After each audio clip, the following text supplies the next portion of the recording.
তখন সময় বাজে 11:30 মতন।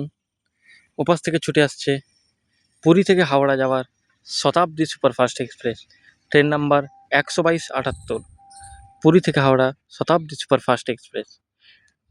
এই ট্রেনটি পুরী ছাড়ে ভোর 5:45 এবং দুপুর 1:40 হাওড়া পৌঁছায়। হাওড়া থেকে আবার 2:15 নাগাদ ছেড়ে রাত 9:50 নাগাদ পুরী পৌঁছায়। ফুল এসি চেয়ার কার, শতাব্দী সুপারফাস্ট এক্সপ্রেস।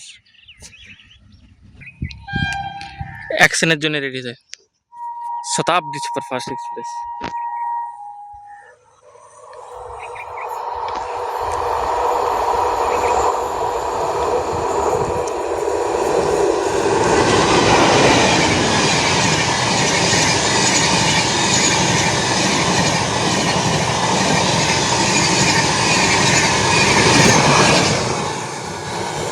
হাওড়া ছেড়ে WP4 রিডিং করছে পুরী হাওড়া শতাব্দী সুপারফাস্ট এক্সপ্রেস।